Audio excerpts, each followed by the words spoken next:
Dears, welcome back to Arcanix. So electrochemistry എന്ന ചാപ്റ്ററിന്റെ let assess ആണ് നമ്മൾ ചെയ്തുകൊണ്ടിരുന്നത്. ആദ്യത്തെ പാർട്ട് കഴിഞ്ഞു, സെക്കൻഡ് പാർട്ടിലെ 4 ചോദ്യങ്ങൾ അല്ലേ? യെസ്, ഫസ്റ്റിൽ 4 പാർട്ട് കഴിഞ്ഞു. അഞ്ചാമത്തെ ക്വസ്റ്റ്യനിലേക്കാണ് അടുത്ത ക്വസ്റ്റ്യൻ. ആദ്യത്തെ ചോദ്യം ഇതാണ് മക്കളെ. Write the products obtained when the following solutions undergo electrolysis. 2 solutions ലായനികൾ തന്നിട്ടുണ്ട്. ഇവരെ നമ്മൾ ഇലക്ട്രോളിസിസ് നടത്തുകയാണ്, വൈദ്യുത വിശ്ലേഷണം നടത്തുകയാണ്. അപ്പോൾ ലഭിക്കുന്ന പ്രൊഡക്ട്സ് ആണ് നിങ്ങൾ ഐഡന്റിഫൈ ചെയ്യേണ്ടത്. ഏതൊക്കെയാണ്? സോഡിയം ക്ലോറൈഡിന്റെ ജലീയ ലായനി അല്ലേ, അതുപോലെ കോപ്പർ സൾഫേറ്റിന്റെ ജലീയ ലായനി അക്വസ് സൊല്യൂഷൻ കോപ്പർ ഇലക്ട്രോഡ് വെച്ച് ഇലക്ട്രോലൈസ് ചെയ്യണല്ലേ. അപ്പൊ നമുക്കൊരു എക്സ്ട്രാ പേജ് എടുത്തു അല്ലേ. യെസ്, അപ്പൊ നമുക്ക് ഓക്കെ NaCl ആണ്. ശ്രദ്ധിക്കുക, സോഡിയം ക്ലോറൈഡിനെ ഇലക്ട്രോലൈസ് ചെയ്യുന്ന സമയത്ത് NaCl ഇലക്ട്രോലൈസ് ചെയ്യുകയാണെങ്കിൽ എന്തായി മാറി? Na++Cl- ആയി മാറി. ക്ലിയർ അല്ലേ? പക്ഷെ മക്കളെ ശ്രദ്ധിക്കുക, ജലീയ ലായനി ആയതുകൊണ്ട് അതിൽ വാട്ടർ ഉണ്ടാവുമെന്ന് ആലോചിക്കുക. ജലീയ ലായനി എന്ന് അവർ പറഞ്ഞത്, ജലീയ ലായനിയിൽ വാട്ടർ ഉണ്ട്. വാട്ടർ ഉണ്ടെങ്കിൽ അവിടെ നിന്നുണ്ടാവും H+ ഉണ്ടാവും, OH- ഉണ്ടാവും. നമ്മുടെ ആനോഡിലും കാഥോഡിലും നടക്കുന്ന റിയാക്ഷൻ എഴുതണം. ആനോഡ് നടക്കുന്ന റിയാക്ഷൻ നമുക്കറിയണം. ആനോഡിന് പോസിറ്റീവ് ചാർജ് ആണ്. ആനോഡിൽ പോസിറ്റീവ് ചാർജ് എന്ന് പറഞ്ഞാൽ ആനോഡ് ഓക്സിഡേഷൻ ആണ്. ആനോഡിൽ നടക്കുന്ന റിയാക്ഷൻ എന്താ? ഓക്സിഡേഷൻ. അത് മക്കൾ അറിഞ്ഞിരിക്കണം. ആനോഡിന് ഇത്രയും കാര്യം അറിയാം. ആനോഡിൽ പോസിറ്റീവ് ചാർജ് ആണ്. ആനോഡ് നടക്കുന്ന റിയാക്ഷൻ എന്താ? ഓക്സിഡേഷൻ ആണ്. കാഥോഡിന് നെഗറ്റീവ് ചാർജ് ആണ്. കാഥോഡിന് നെഗറ്റീവ് ചാർജ് ആണ്. കാഥോഡ് നടക്കുന്ന റിയാക്ഷൻ റിഡക്ഷൻ ആണെന്ന് മനസ്സിലാക്കുക. ക്ലിയർ ആണല്ലോ? യെസ്. ഇനി Na+ ഉണ്ട്, H+ ഉണ്ട്. പോസിറ്റീവ് ചാർജ് ആണ്. Na+H+. കാഥോഡിന് നെഗറ്റീവ് ചാർജ് ആണ്. ആദ്യം നമ്മൾ കാഥോഡിൽ പ്രൊഡക്റ്റ് ചെയ്താൽ പോവാണ്. കാഥോഡിന് നെഗറ്റീവ് ചാർജ് ആയതുകൊണ്ട് കാഥോഡിലേക്ക് പോകുന്ന അയോൺ പോസിറ്റീവ് ചാർജ് അയോൺ ആയിരിക്കും. നമുക്ക് 2 പോസിറ്റീവ് ചാർജ് അയോൺ ഉണ്ട്, Na+ ഉണ്ട്, H+ ഉണ്ട്. ആരാണ് കാഥോഡിലേക്ക് പോവുക? റിഡക്ഷൻ ആണ്. കാഥോഡ് നടക്കുന്ന റിയാക്ഷൻ എന്താ? റിഡക്ഷൻ നടത്താൻ കഴിവ്, നിരോക്സീകരണം നടത്താൻ കഴിവ് ആർക്കാണോ അയാളാണ് ഈസി ആയിട്ട് കാഥോഡിലേക്ക് പോവുക. ഇവര് രണ്ടുപേരും കോമ്പിനേഷൻ ആണ്. Na+ പോവും, H+ പോവും എന്നുള്ളത്. ഇവിടെ റിഡക്ഷനുള്ള കഴിവ് ആർക്ക് കൂടുതലാ? H+ന് കൂടുതലായതുകൊണ്ട് ആര് പോവും? H+ പോവും. അപ്പൊ 2 H+ പോയി 2 ഇലക്ട്രോണിനെ വാങ്ങിയിട്ട് എന്തായി മാറി? H2 ആയി മാറി, ഹൈഡ്രജനായി മാറി. ഇനി ആനോഡിലേക്ക് പോകുന്നത് Cl- ആണോ OH- ആണോ? ആനോഡ് നടക്കുന്ന റിയാക്ഷൻ ഓക്സിഡേഷൻ. ആനോഡിന് പോസിറ്റീവ് ചാർജ് ആണ്. പോസിറ്റീവ് ചാർജിൽ ഇലക്ട്രോഡിലേക്ക് പോകുന്നത് നെഗറ്റീവ് ചാർജിൽ അയോണുകളായിരിക്കും. നെഗറ്റീവ് ആരൊക്കെ ഉണ്ട്? Cl- ഉണ്ട്, OH- ഉണ്ട്.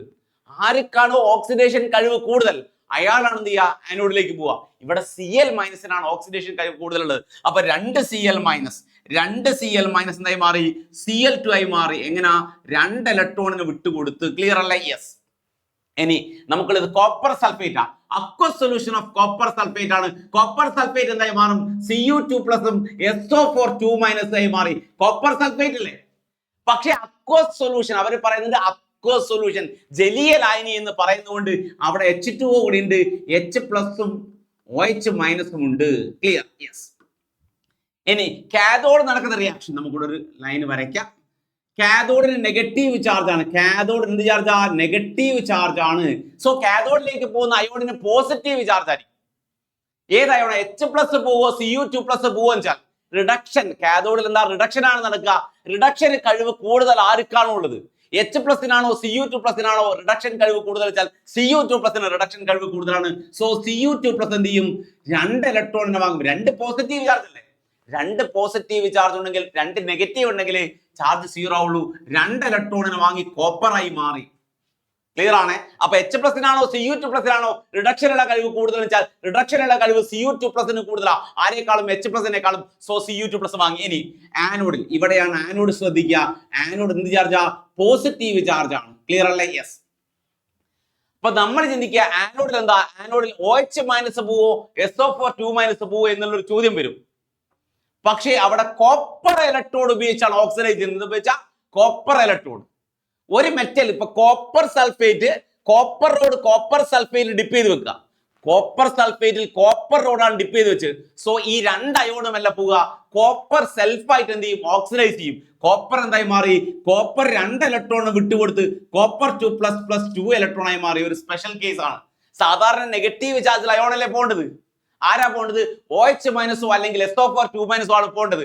നമ്മൾ 2 പേരെ എക്സ്പെക്ട് ചെയ്യും. പക്ഷെ 2 പേരല്ല പോവുക. എന്തുകൊണ്ടാണ് ഇങ്ങനെ സംഭവിച്ചാൽ കോപ്പർ സൾഫേറ്റിൽ കോപ്പർ റോഡ് മുക്കി വെച്ചാൽ ആ കോപ്പർ റോഡിനാണ് സെൽഫായിട്ട് എന്ത് ചെയ്യും, ഓക്സിഡൈസ് ചെയ്യാനുള്ള ടെൻഡൻസി ഉണ്ടാവും. കോപ്പർ 2+ ആയി മാറി. ക്ലിയർ അല്ലേ?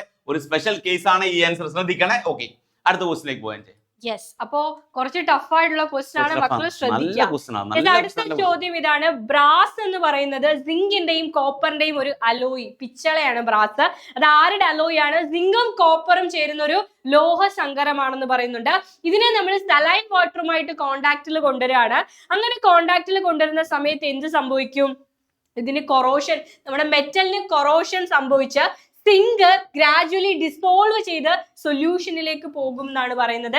എന്തുകൊണ്ടാണ് സിങ്ക് കോപ്പറിനേക്കാൾ കൂടുതൽ ഡിസോൾവ് ചെയ്ത് അലിഞ്ഞു പോകുന്നത്? റീസൺ, അതായത് നമ്മൾ കപ്പലൊക്കെ നമ്മൾ കടലിലൂടെ പോകുന്ന സമയത്ത് അതിന്റെ മുകളിൽ എന്തിനാവും, കപ്പൽ മേക്ക് ചെയ്യുന്ന അയൺ കൊണ്ടാണ്, ഇരുമ്പ് കൊണ്ടല്ല, ഇരുമ്പിന്റെ മുകളിൽ എന്തുണ്ടാവും, വലിയ സിങ്കിന്റെ റോഡുകൾ ഇങ്ങനെ ടച്ച് ചെയ്ത് വെച്ചിട്ടുണ്ടാവും. അതുപോലെ തന്നെയാണ് ഈ കോപ്പർ റോഡിൽ സിങ്ക് വെക്കുന്നത്. എന്തുകൊണ്ട് സിങ്ക്, എന്താണ് സിങ്ക് അലിഞ്ഞു പോകുന്നത്? അപ്പൊ നമ്മൾ റിയാക്ടിവിറ്റി സീരീസ് നോക്കണം അല്ലെ?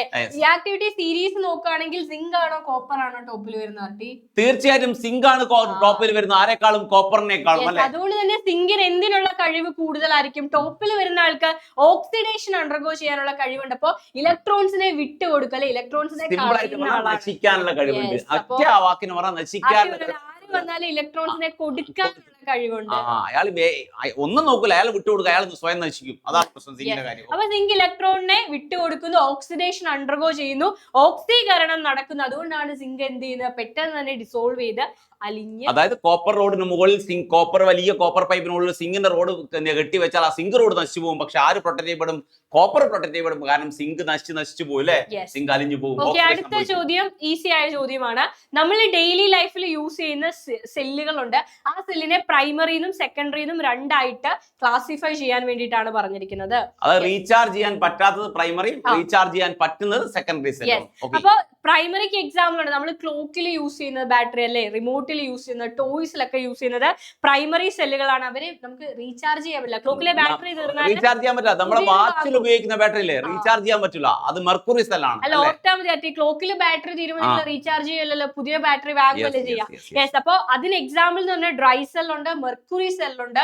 ഇതൊക്കെ എന്ത് സെല്ലിന് എക്സാമ്പിൾ ആണ്? പ്രൈമറി സെല്ലാണ്. നോട്ട് റീചാർജബിൾ സെൽ, റീചാർജ് ചെയ്യാൻ പറ്റാത്ത സെല്ലുകളെ വിളിക്കുന്ന പേരാണ് പ്രൈമറി സെല്ലുകൾ. ഇത് നമ്മൾ കാറിലും ലാപ്ടോപ്പിലും ഒക്കെ യൂസ് ചെയ്യുന്നത് റീചാർജ് ചെയ്യാൻ പറ്റുന്ന സെല്ലുകളാണ്. അതുകൊണ്ട് അത് നമ്മൾ കുത്തിയിടും അല്ലേ? Lead storage battery. നിങ്ങളെ കാറിന് അവിടെ കാണാം 12 വോൾട്ട് എന്നൊക്കെ ബാറ്ററി കാണുന്നില്ലേ?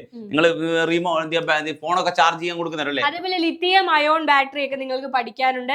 Nickel cadmium. ഇപ്പൊ മൊബൈൽ ബാറ്ററി, മൊബൈൽ ഏറ്റവും കൂടുതൽ യൂസ് ചെയ്യുന്ന സെല്ലുകളൊന്നാണ് നിക്കൽ കാഡ്മിയം സെൽ. ഓക്കെ, അപ്പൊ അത് എഴുതുക. ഇനി ചോദിച്ചിരിക്കുന്നത് ഫ്യൂവൽ സെല്ലിനെ ഡിഫൈൻ ചെയ്യാനാണ്. അതേപോലെ ഫ്യൂവൽ സെല്ലിന്റെ അഡ്വാൻറ്റേജുകൾ, ഗുണമേന്മകൾ എന്തൊക്കെയാണ്? ഫ്യൂവൽ ബേൺ ചെയ്ത് ഇലക്ട്രിക് എനർജി പ്രൊഡ്യൂസ് ചെയ്യുന്ന സെല്ലുകളെ നമ്മൾ വിളിക്കുന്ന പേരെന്താ? ഫ്യൂവൽ സെല്ലുകൾ എന്ന് വിളിക്കും അല്ലേ? കെമിക്കൽ എനർജിയെ എന്ത് എനർജിയാക്കി മാറ്റും? ഇലക്ട്രിക്കൽ എനർജിയാക്കി മാറ്റും. ഒരു ഫ്യൂവൽ ബേൺ ചെയ്യും, ഹൈഡ്രജൻ ഓക്സിജൻ, രാസോർജ്ജത്തെ വൈദ്യുതോർജ്ജമാക്കി മാറ്റും. റെഡിയാണ്. Yes, okay. അതിന് എന്തൊക്കെ അഡ്വാൻറ്റേജസ് ഉണ്ടെന്ന് ചോദിക്കുന്നുണ്ട്. വേറെ ഏത് സെല്ലിനും ഹീറ്റ് ആയിട്ടൊക്കെ എനർജി പോയി ഈ സെല്ലിന് എന്ത് ചെയ്യാ, ഒരു രീതിയിലുള്ള എന്ത് ചെയ്യാ ലോസും ഇല്ല. 100% എഫിഷ്യൻസി ഉള്ള സെല്ലുകളാണ് ഫ്യൂവൽ സെല്ലുകൾ. പ്രാക്ടിക്കലി വരുന്ന സമയത്ത് ഒരു 70 to 75% എഫിഷ്യൻസി. അതേപോലെ എൻവയോൺമെന്റൽ ഫ്രണ്ട്ലി ആണ്. നമ്മളെ സാധാ ബാറ്ററി ഒക്കെ നമ്മൾ ഉപയോഗിച്ച് സോയിലേക്കൊക്കെ കലർന്നു കഴിഞ്ഞാൽ ഭയങ്കര ക്യാൻസർ പോലുള്ള അസുഖമൊക്കെ ഉണ്ടാവും. ഈ സെല്ലിന് അങ്ങനത്തെ ഒരു പ്രശ്നം ഉണ്ടാവില്ല. അത് എൻവയോൺമെന്റൽ എന്ത് ചെയ്യാ, നമുക്ക് ഈസി ഒരു പൊല്യൂഷൻ ഉണ്ടാക്കാത്ത ഒരു സെല്ലാണ്. അതേപോലെ ഈ യൂസുകളൊക്കെ നിങ്ങൾക്ക് എഴുതാട്ടോ. ഈ പറയുന്ന കണ്ടിന്യൂസ് ആയിട്ട് എനർജി സപ്ലൈ, വേറെ എല്ലാ സെല്ലുകളും ഇങ്ങനെ റീചാർജ് ചെയ്ത് ഇങ്ങനെ കണ്ടിന്യൂസ് യൂസ് ചെയ്യും. അതിലേക്ക് പെട്ടെന്ന് ഈസി ആയിട്ട് ഓപ്പറേറ്റ് ചെയ്യാൻ പറ്റും. ഓക്കെ, അപ്പൊ ഇത്രയും ചോദ്യങ്ങളാണ് പാർട്ട് 1 നമ്മൾ ഒരുപാട് കാര്യങ്ങൾ പറഞ്ഞിട്ടുണ്ട്. അതുകൂടി കാണുക അല്ലെ? അതേപോലെ ടെക് ബുക്കിന്റെ ലൈവുമായിട്ട് നമ്മൾ വരുന്നുണ്ട്. എല്ലാ ചാപ്റ്ററിന്റെ ലൈവുകള് ചാനൽ അവൈലബിൾ ആയിരിക്കും മക്കളെ. ക്ലിയർ ആണ്, നന്നായിട്ട് വായിക്കുക. അത്യാവശ്യം ടഫ് ആയിട്ടുള്ള ഞാൻ ഫസ്റ്റ് പറഞ്ഞ ക്വസ്റ്റ്യൻ ഒക്കെ അല്ലേ, അത്യാവശ്യം ടഫാണ്, നന്നായിട്ട് കാണാം. Okay, by.